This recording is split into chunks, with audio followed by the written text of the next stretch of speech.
Today we'll be starting off with your chapter 4, forces, vectors, and moments. Over here we'll be talking about adding two or more coplanar forces, resolving a force by using components, जो sin theta, cos theta वाले components थे. Then we are going to define moments, apply moment of force, torque क्या होता है, couple of forces क्या होता है, principle of moments क्या होते हैं, and state the conditions for a body to be in equilibrium. Combining forces. You should recall that a vector quantity has both magnitude and direction.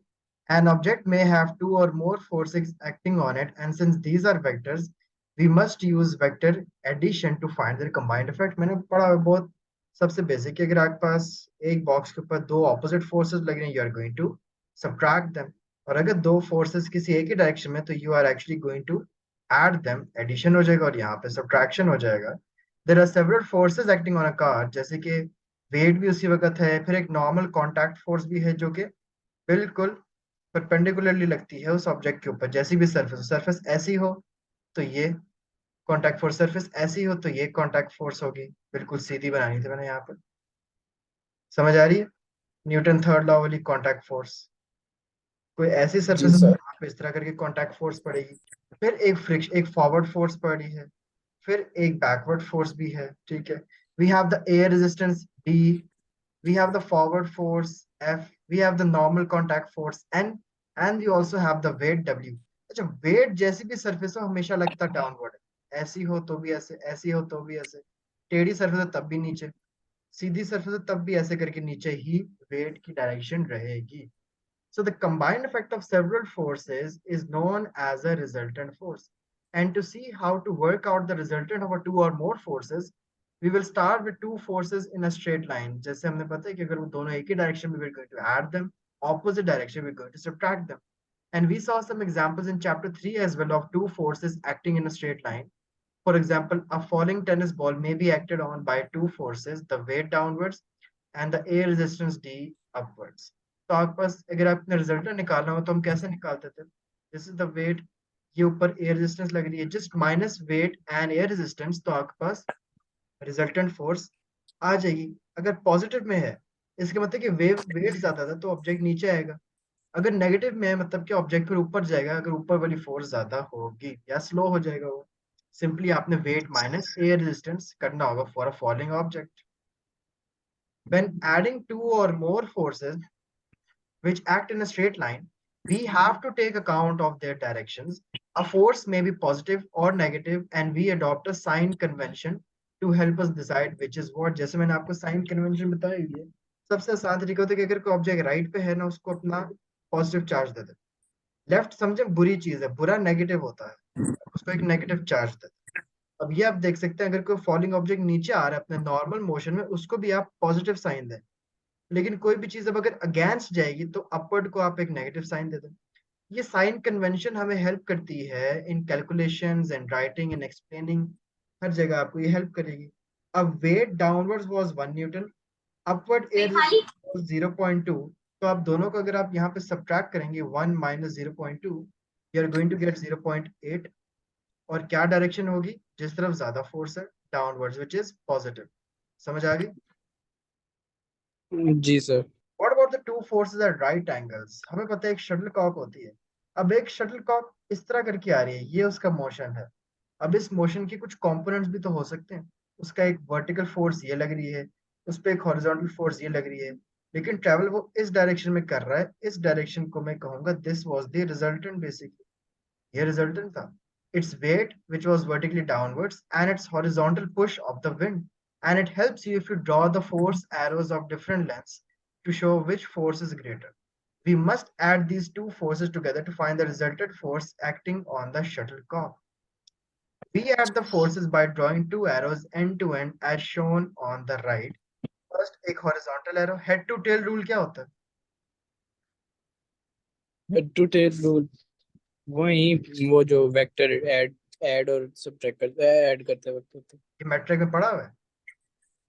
Ji sir पढ़ा हुआ हाँ.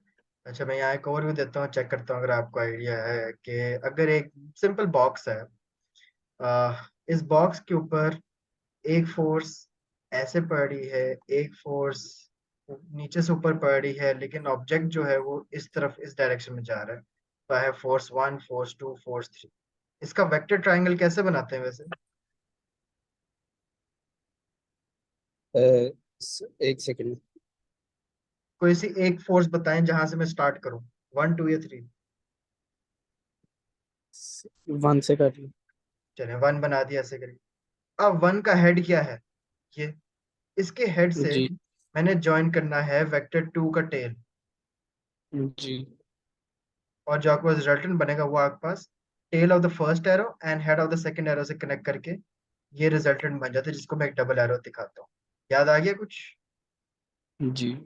मतलब है आइडिया। और अगर आपको याद हो कि ये अगर आपके पास 8 न्यूटन है, ये मैं कहता हूँ ये 4 न्यूटन है, लेट्स सपोज, तो क्या फॉर्मूला यूज होता था टू फाइंड दिस? कुछ आइडिया? ये 8 4 3। सर नहीं, हमें वेक्टर्स इस तरह से नहीं करवाए थे, हमें यही करवाया था कि जी वो फोर्स मतलब क्या कहते हैं वो हेड को टेल्स, बस इस पता नहीं पाइथागोरस थ्योरम लाइक। आता है। What is Pythagoras theorem? अच्छा, ये पाइथागोरस थ्योरम पूछ रहे हैं, मुझे पता है बेस स्क्वायर प्लस क्या कहते हैं हाँ जी, परपेंडिकुलर वही स्क्वायर गंजी है, जीरो वही उसी तरह करना है। हाइपोटेन्यूज। बिल्कुल। ये एट तो आता स्क्वायर है। प्लस 4 स्क्वायर, स्क्वायर रूट कर लेंगे तो आपके पास ये आ जाएगा ना, ये वाली फोर्स। जी हाँ। सिंपल है। यही यहाँ पे यूज होनी है ए लेवल्स के अंदर कि कैसे है। अब ये आपको वेक्टर दे दिया, दिस इज 6 न्यूटन। एक उसका वेट लग रहा है शटलकॉक का 8 न्यूटन, मतलब रिजल्टेंट इस डायरेक्शन में, तो आपने एक वेक्टर ट्राइंगल उसका बना दिया है। Next, starting from the end of this arrow draw second arrow downward representing, ये मैंने बना दिया, ये भी बना दिया। Now, the arrows are added by drawing them end to end, and the end of the first arrow is start of the second arrow. तो आप अब रिजल्टेंट फोर्स निकाल सकते थे। तो ये क्या हुआ है यहाँ पे बताएं, ये क्या चीज है?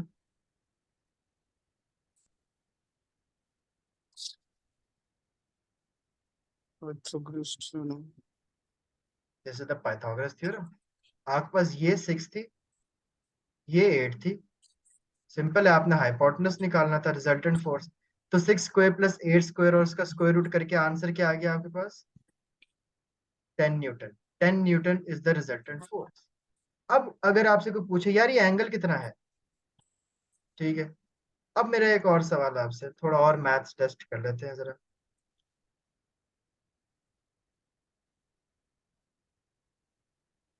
मेरे पास 3 साइड्स है, 1, 2, 3। इन तीनों साइड्स के नाम क्या है?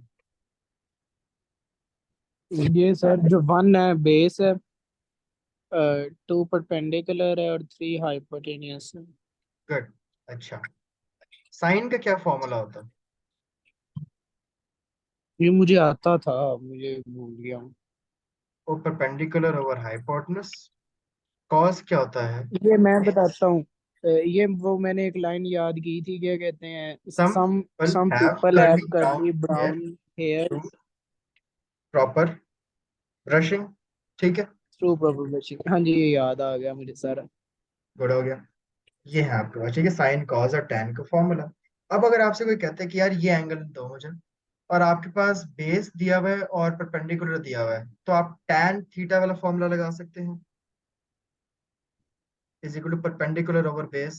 ठीक है, जो भी आपको परपेंडिकुलर की वैल्यू देगी, कोई परपेंडिकुलर, उसको ये करें, और फिर थीटा कैसे आएगा? अगर आप टैन इनवर्स लेंगे, टैन इनवर्स कैसे लेते हैं कैलकुलेटर पे? tan इनवर्स हम्म, शिफ्ट शिफ्ट tan। गुड। तो आपके पास एंगल भी वहां से आ जाएगा। अब आपके पास कोई भी था, अब आपने तो वैसे अब तो अपने हाइपोटेनस भी निकाल लिया, तो आप कोई भी तरीका यूज कर सकते हैं एंगल निकालने के। कैसे? अगर मेरा दिल चाहे मैं साइन वाला यूज करूं, तो आप लिखें साइन थीटा ओवर परपेंडिकुलर की वैल्यू क्या थी? 8, हाइपोटेनस क्या है? 10। अगर आपको दिल चाहे यार चलो नहीं ये नहीं तो कॉस थीटा से कर लेते हैं। कॉस थीटा तो बेस ओवर हाइट, बेस क्या थी? 6 ओवर हाइट क्या थी? 8। अगर आप बोर हो जाए नहीं यार ये वाला तरीका भी नहीं अच्छा, तो आप टैन लगा दें। ठीक है, सॉरी हाइट कह रहा हूँ, हाइपोटेनस है, ये 10 है हमारे पास, ठीक है। टैन लगाना तो perpendicular, tan theta is perpendicular base, perpendicular आपके पास थी 8, बेस क्या थी? 6। इन तीनों से आपको पता है आंसर एक ही आएगा एंगल का। ठीक है, ये तब है जब आपको तीनों साइड्स की फोर्सेस दी हो, हाइपोटेनस भी, बेस भी और परपेंडिकुलर भी। Got it? जी वरना अगर आपको कोई एक फाइंड करने तो या तो पाइथागोरस से साइड फाइंड कर ले, फिर एंगल से वो करके फाइंड कर ले। तो आपने इस तरह करना। What if we have 3 or more forces? Now the spider shown in figure 4.5. कहाँ है figure 4.5? हाँ ये रही, ये स्पाइडर है, एक फिगर 4 मकड़ी है। क्या हुआ जी इसको? The spider shown is hanging by a thread, it is blown sideways by the wind and the diagram shows 3 forces. कौन कौन सी फोर्सेस दिखा रहे हैं? एक वेट, एक पुश ऑफ द विंड, और एक टेंशन फोर्स जो कि वायर में है। इसका वेक्टर ट्रायंगल कैसे बनाएंगे? पहली कौन सी फोर्स बना लूं मैं? एक सेकंड।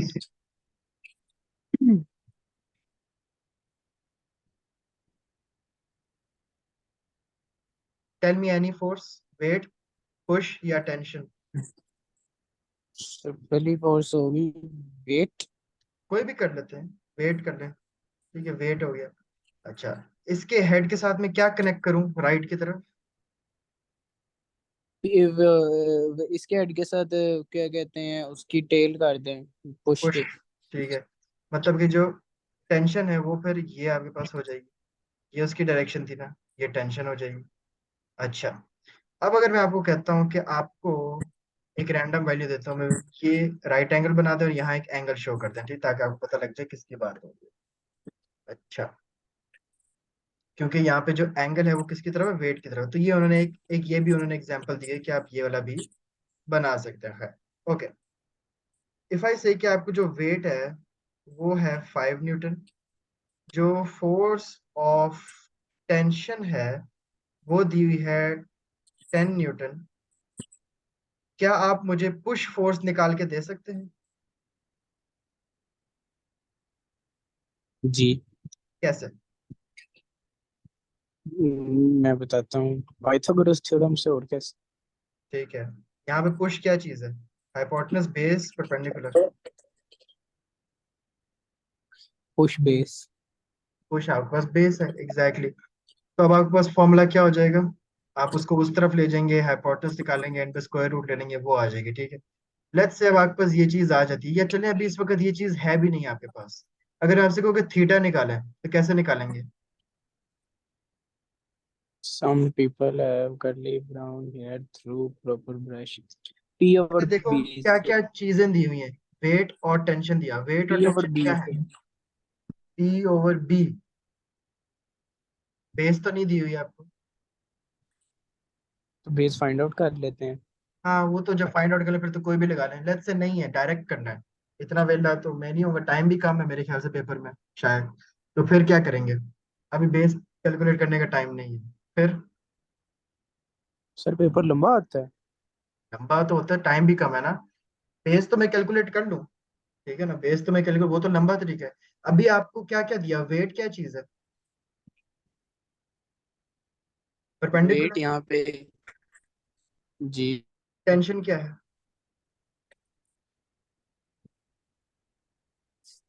टेंशन यहाँ पे हाइपोटेनियस।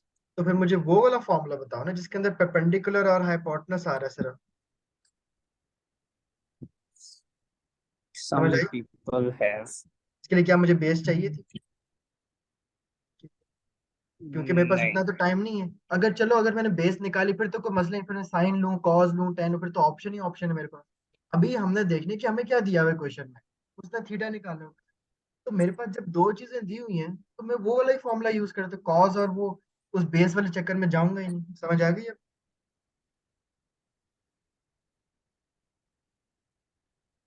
ये क्वेश्चंस दिए हुए हैं, okay. Now the diagram also shows that how all of these can be added together, and in this case we arrive at an interesting result, that arrows drawn to represent each of the three forces end to end, और वो सारे कंसाइड करते हैं तो form the एक close triangle आपके पास बन जाता है। इसको हम कहते हैं वेक्टर ट्राइंगल या फिर triangle of forces. So there is no resultant force, वो आप जब कैलकुलेट करते हैं there is no resultant force, और स्पाइडर वहीं का वहीं ही रहेगा in an equilibrium position. Equilibrium की दो कंडीशंस होती हैं, when the sum of clockwise and anti-clockwise moments is zero, and when the sum of resultant forces are zero. So दो तरीके हैं, if we work out the resultant force of an object and find out it is zero, this tells us that the object is in equilibrium. If we know that an object is in equilibrium, we know that forces on it must add up to zero, and we can use this to work out the values of one or more unknown forces. समझ आ गई? अच्छा, अब एक चीज आती है components निकालना vectors के, जैसे कि ये एक आपके पास है रिजल्टेंट फोर्स, ठीक है, ये रिजल्टेंट फोर्स है, इसका एक हॉरिजॉन्टल कंपोनेंट होगा which is known as f cos theta, और इसका एक वर्टिकल कंपोनेंट होगा which is known as f sine theta. अगर आपको ये वाली एफ दी हुई है, अगर आपको एफ दिया हुआ है 10 और आपसे मैं कहूँ कि यार इसी फोर्स का हॉरिजॉन्टल कंपोनेंट क्या है, और आपको एंगल भी दिया हुआ है 60, तो आप कैसे निकालोगे? 10 cos 60 हॉरिजॉन्टल कंपोनेंट, और अगर आपने वर्टिकल कंपोनेंट निकालना है तो आप लिखोगे 10 sin 60। समझ आ गई? जी sir. So looking back, the spider was in equilibrium even through three forces were acting on it because it was being pulling upwards, लेकिन उसका counteract हो गया था by gravity, लेकिन वो पुल सर हो ये दोबारा समझा दें जो भी इससे पहले समझाया है। कंपोनेंट्स वाला। जी। मैं कहता हूँ कि आपके पास, आपने एक बॉल फेंका है इस डायरेक्शन में, फोर्स लगाइए 5 न्यूटन। अब इस बॉल का मैं कहूँ कि हॉरिजॉन्टल कंपोनेंट निकालें, आपको लेट्स से आपने जो बॉल है वो आपने एंगल फेंकी है 45 के एंगल से बॉल फेंकी 5 न्यूटन फोर्स लगा के। अब इस फोर्स का एक हॉरिजॉन्टल कंपोनेंट होगा और इस फोर्स का एक वर्टिकल कंपोनेंट भी होगा। हॉरिजॉन्टल निकालने के लिए आप करते हैं फोर्स मल्टीप्लाइड बाय कॉस और एंगल, और वर्टिकल निकालने के लिए आप करते हैं फोर्स मल्टीप्लाई बाय साइन और एंगल। क्लियर है? जी। इसको हम कहते हैं हॉरिजॉन्टल कंपोनेंट और इसको हम कहते हैं वर्टिकल कंपोनेंट। आज फिजिक्स की क्लास हुई थी? नहीं सर, कल कल कल है। सही। So we can say that this force has two effects or two components, the upward vertical component and the sideways horizontal component. It is often useful to split up a vector quantity into components just like this as well, just as we did with velocity in chapter 2. The components are in two directions at right angles to each other and often horizontal and vertical. This process is known as resolving a vector. Resolving a vector का मतलब उसका horizontal component बना दो और उसका एक vertical component भी बना दो, and these are independent from one another. अब इनका यूज क्या है, मेकिंग यूज ऑफ कंपोनेंट्स, उसको देखते हैं। Let me show you one thing here as well. Components उसको देखते हैं and how are we actually making use of all of these components, ठीक है? For example, when a trolley shown in figure 4.9 is released, it accelerates down the ramp। अब इस 4.9 value को देखते हैं। अब ये ट्रॉली देखें, ये ट्रॉली क्या, इसके ऊपर एक फोर्स एक्ट कर रही है, एक ये नॉर्मल कॉन्टैक्ट फोर्स है, और क्या होगी इसके ऊपर एक फ्रिक्शनल फोर्स भी हो सकती है, ठीक है? तो अगर अब मैंने नॉर्मल कॉन्टैक्ट और फ्रिक्शनल फोर्स निकालनी है, मैं कैसे निकालूंगा? मेरे पास तो कुछ है ही नहीं है, ठीक है? नॉर्मल कॉन्टैक्ट फोर्स की डायरेक्शन क्या है? ये। फ्रिक्शनल फोर्स की डायरेक्शन क्या है? ये। लेकिन क्या मैं वेट के अगर मैं दो कंपोनेंट्स बनाऊं इस तरह करके, एक ये और एक ये, क्या जो ये हॉरिजॉन्टल वाला है क्या वो फ्रिक्शनल फोर्स के इक्वल है, पैरेलल?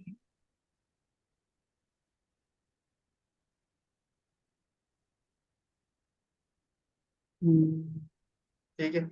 और अगर मैं, और इसका जो वर्टिकल वाला है क्या वो इसके साथ पैरेलल है? जी।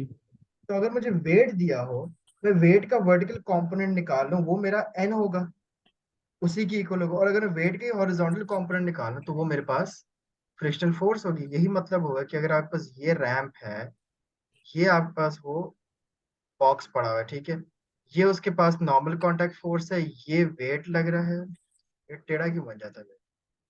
ये आपके पास वेट है और ये आपके पास फ्रिक्शनल फोर्स लग रही है, ठीक है, F normal contact and W.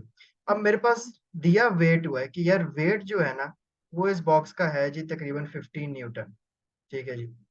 अब आप अगर वेट के दो कंपोनेंट्स निकालें, वेट का एक वर्टिकल कंपोनेंट और वेट का एक हॉरिजॉन्टल कंपोनेंट, अब वेट का vertical component would be W, जो कि है 50 साइन, जो ये वाला एंगल हो जाएगा theta, that would be equal to, क्योंकि ये पैरेलल है किसके, नॉर्मल कांटेक्ट फोर्स के।